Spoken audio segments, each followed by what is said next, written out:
Previously on Wild Bills. Oh, yeah! That's what I'm talking about! The teams pre-fish off of Miami for the Sailfish 400. Oh, Bill Mark! Second leg of the 4-tournament Quest for the Crest Sailfish Series. There he is, on the bow, on the bow. A change is in the air heading into day one of the tournament. I'm gonna run across in front of it. Tomorrow it's gonna drop down in like probably the upper 40s, low 50s. We have a very, very strong north tide right now, which is spectacular. And word on the waves has it, if it all comes together, it could get good. I think it's gonna be on fire. It is gonna be game on. the Sailfish bite is about to take off. Weatherman calls it. God makes it happen. We'll see what happens.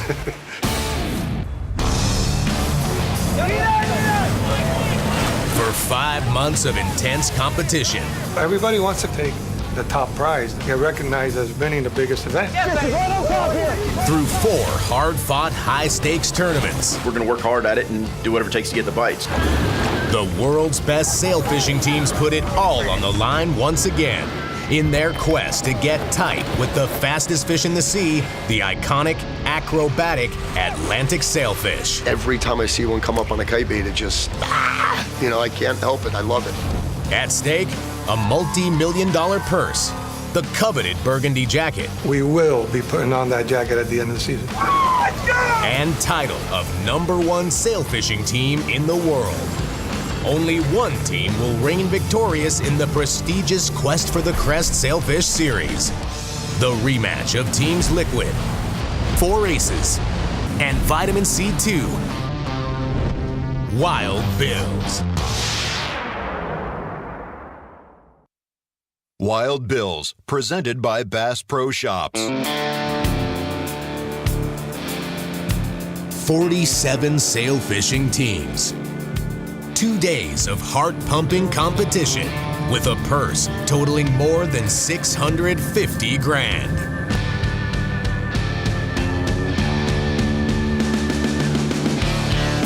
Miami, Florida, Day 1, Sailfish 400. Second leg of the 4-tournament Quest for the Crest Sailfish Series. The Wild Bills teams are revved up and ready for the chase in this 2-day race to release the most sailfish. The marine forecast for Friday, Day 1 of Sailfish 400, a small craft advisory is in effect with winds from the north-northwest at 20 knots, cloudy with temperatures falling to the low 50s, seas 4 to 6 feet. The air is buzzing with anticipation and more than a few butterflies. Conditions are changing with the potential for epic sail fishing in this tournament. We're gonna go kick some butt. It's cool. Wind is still not right, but it's coming around, and we're ready, man. We're ready. I'm feeling it. Day 1, Sailfish 400. Heading out. Wind's howling, northwest. Pretty much what you ask for when we go sail fishing. You want a good bite. The plan's gonna be to start pretty much around where we saw fish yesterday. Left this morning, nice and cold. We headed straight out, just looked for current, and it was the same water basically as we've been seeing. Here he is. All right, we're rolling.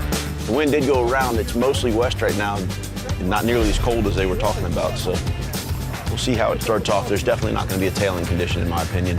We need a lot more north in the wind for that, but nobody's been able to fish from government cut north with this weather we've had for the last few days, so that's kind of where I'm leaning towards right now, just at least getting a look and see if there's any current there. But fortunately, we're fast. We can make a lot of moves in that hour we've got before line's in. Well, we got morning, Day 1, Sailfish 400. The weather forecasters got one pretty right, except for one thing. They said that it was going to be overcast until about 11 o'clock, and it's crystal clear. So hopefully we got the building of this epic day. You know what, it could be a record day for some people. You got that northern tide and you got that wind coming out of the northwest. It causes the collision of the wind and the waves. It builds it up big time. And when that happens, it pushes the sailfish to the top for a tailing effect. You know what, if they tail today, man, it's gonna be numbers that no one's seen before during a tournament. And man, it's like Christmas.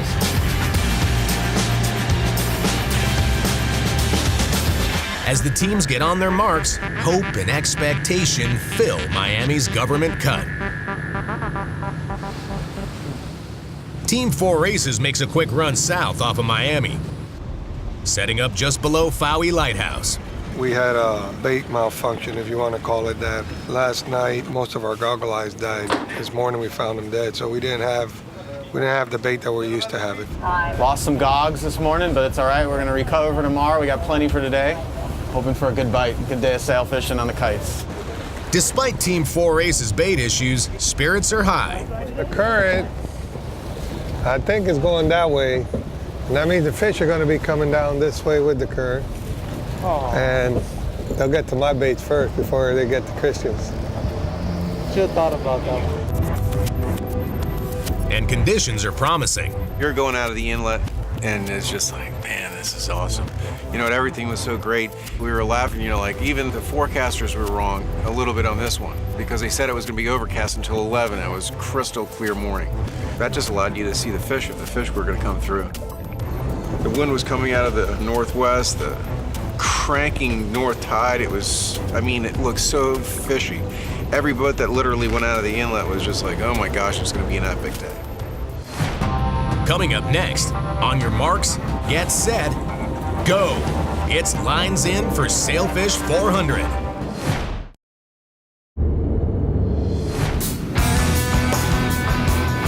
The countdown to lines in has begun as the fleet sets up for day one, Sailfish 400. Team Liquid chooses the inside lap, right off the cut. Come out, got a government cut there. The wind's blowing northwest, a little more north in it than I thought there was from land. And there was a little bit of a sea, not a ton, but enough to get them on top. Screaming north tide like you like. And that early in the morning, it's still dark enough. You really can't see water clarity or color too well. But yeah, everything seemed right. There was definitely an edge. There's a bunch of bay grass in the edge. So we're not going anywhere. We pulled up right out front and we're set. 15 minutes before lines in, there they are flopping. Pair of them, and then I see one up billing in the grass. I go, oh my God, it's on. So I start trying to time them, saw basically how fast they were flopping along there, and I was able to stay just north of two boats that were just south of us there. We spun around and got them up at lines in. Lines in. Lines in.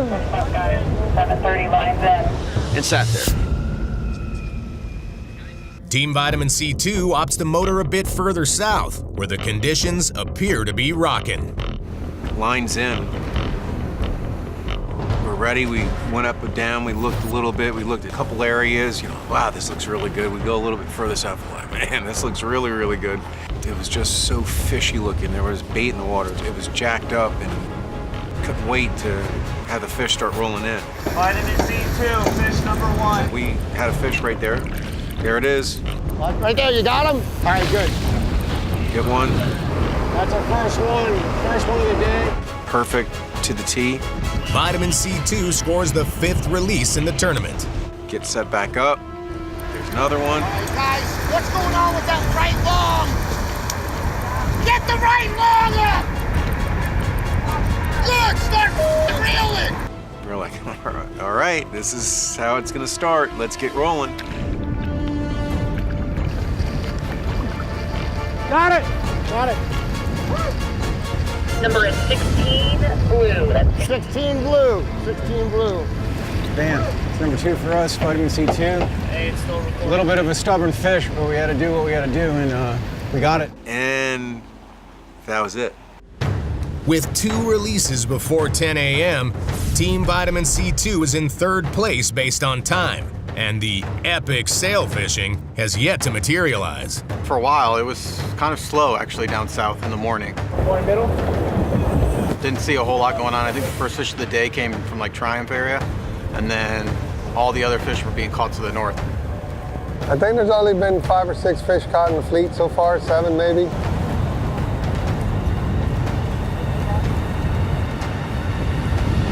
Halfway through day 1 of the tournament, Team Liquid is seriously struggling to get a bite. We hung around and kind of let the current carry us to the north, and a couple miles in, we see a fish up feeding on a ballyhoo. Okay, we're making this work for sure. Pull over and get in front of him, and my flatline guy, Jimmy, pulls his bait over to him and stops right. We can see the bait, see the fish, so all right, we're good. Flopper! Reel him up, pick him up. I got lead on it, dude. Bounce it, bounce it! Well, the fish, nope, doesn't eat. Goes through the left kite spread, doesn't eat, and goes on. After just feeding on a ballyhoo, so the fish is feeding, can't get him to bite. Gotta be kidding me. Oh, God. All right, well, whatever. Recoup from this and saw another flopper and got lined up on it. No bite. Which, I mean, we make a living on floppers. That's what we do, but no, not today. Dude, how does that thing not eat? Gotta be kidding me. It's all right. It's all right. And then we see one tailing, and it comes, and the freaking sardine on the right short sees the thing coming, swims right into a ball of grass, can't get the thing out. The fish still wants to eat the thing. He's sitting there swimming around trying to figure out how am I going to get this thing out of the grass, and it says no, goes over to the left kite, passes on 2 baits there, and swims away. So we started off miserably. Vitamin C2 is sitting pretty in the tournament, tied for the lead with 2 releases in the first couple of hours. Yeah, it was 2 for 2. You know, you can't go wrong being 100%. Sitting in third place is Vitamin C2 with 2 releases. Second place, the Salesman with 2 releases. And in first place is Priceless, also with 3 releases. Then all of a sudden, the playing field was just right there with everyone else. Everyone's the same. On the left kite. Left kite. Still, Team Liquid is jonesing for a jump start, and Captain Art's ready to bust a move. I actually was on the phone with my wife. Has it cleared up there back home, the north end of our boundary at all? And she said, yeah, it's actually starting to clear up. Get the guys, reel them in, we take off north. And I could see the swell was kind of picking up there around Dania, about 2/3 of the way to where I wanted to be. Oh man, something's going on, so I had to peel back off, get offshore, and there's a nice edge in 130. Put the kites up and catch a few dolphin. And then there he is, finally get a bite. I had a big goggle eye on there, and next thing you know, it comes in from the south and kind of hit the bait pretty hard. Put it in the water, shoot the fish, shoot the fish. Got the fish. Caught that fish quickly. Here you go, here you go, here you go. I got that ton. Shoot fish again for him, brother. Had the appearance of a resident fish, a really big fish, jumped real fast, hard, and then settled in and basically let us drive right straight to it. There you go, there you go. Very calm, collective release. Didn't go down like this thing's been here and done this, you know. I know what's going on. I think it's big. Somebody cut the line, please. 29 for Chaz. Your confirmation number is 38. That's 3.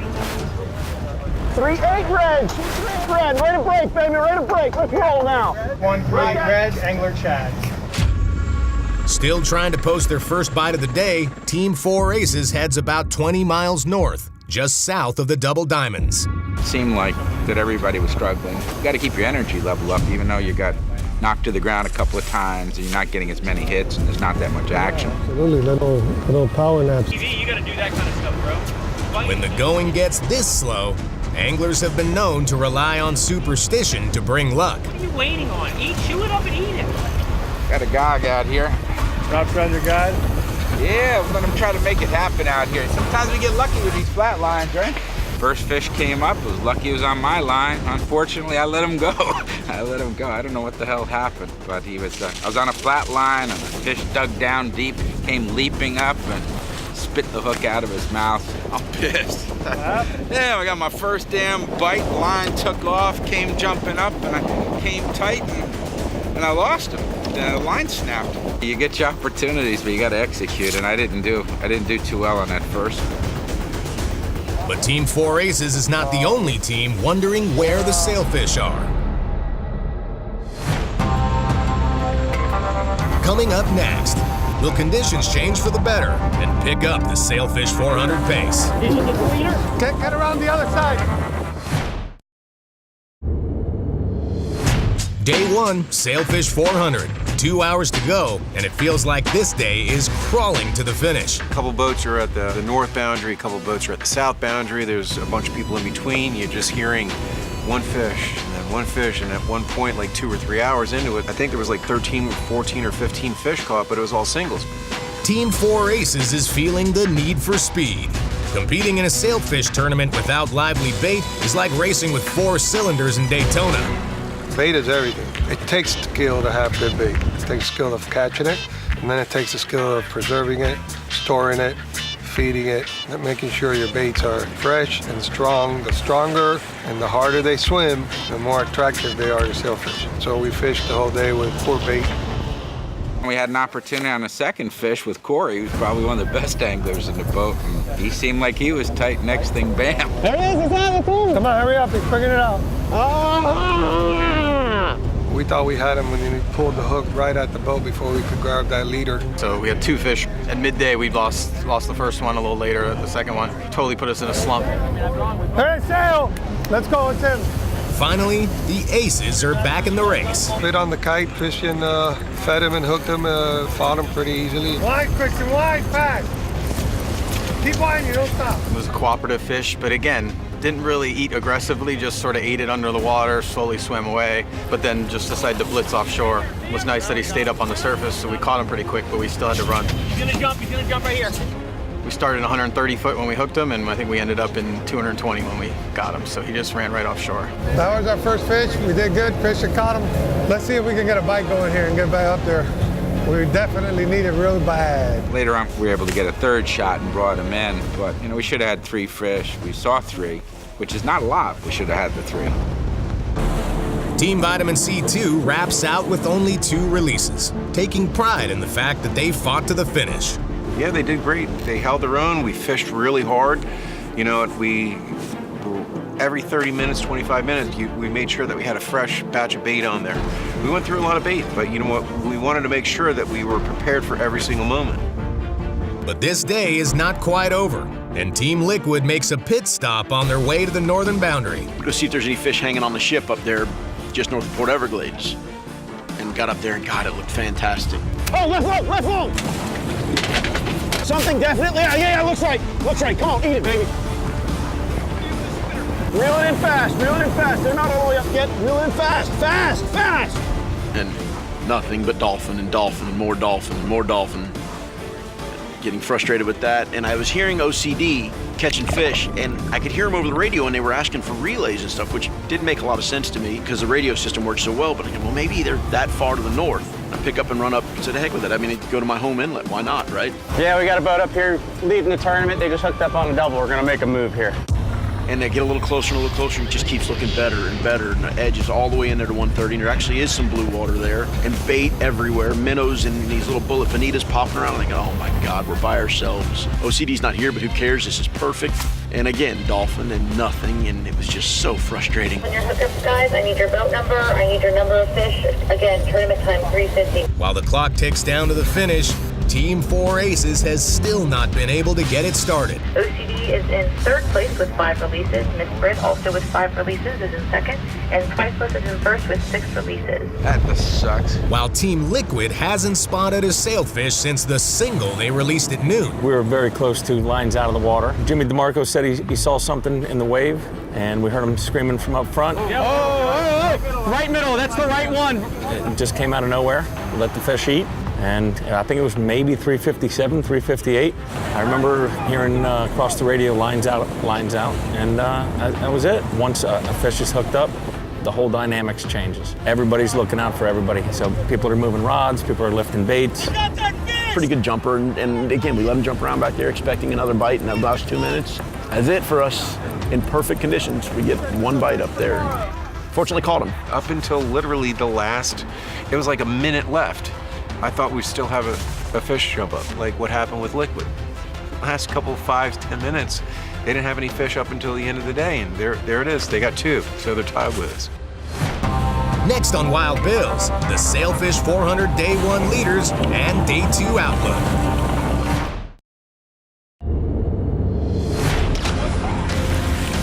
Team Priceless takes the lead in the daily with a slow but steady 6 releases.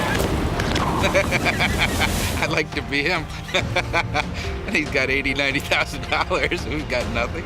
We got a bunch of dead bait and have to go back out and catch bait. So I think they're doing better than we are. They probably have live bait. They got $80,000 in their first place. We got 1 fish, no money, and dead bait. And they're at the boat drinking, and we're going out fishing on a cold evening.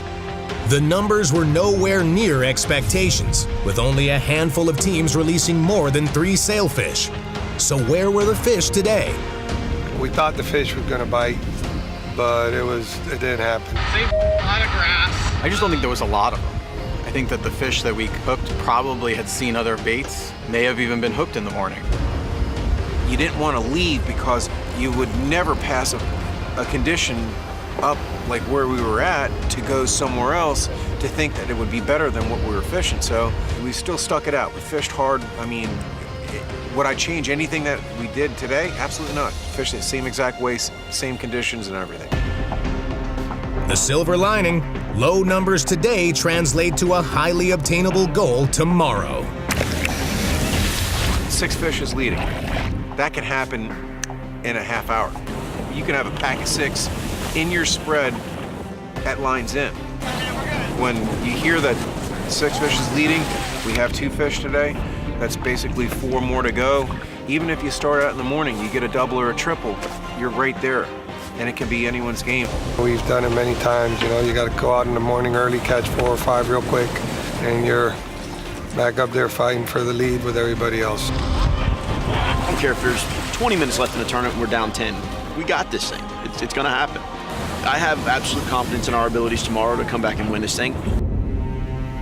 And the conditions the fleet has been waiting for could bring up more sailfish tomorrow.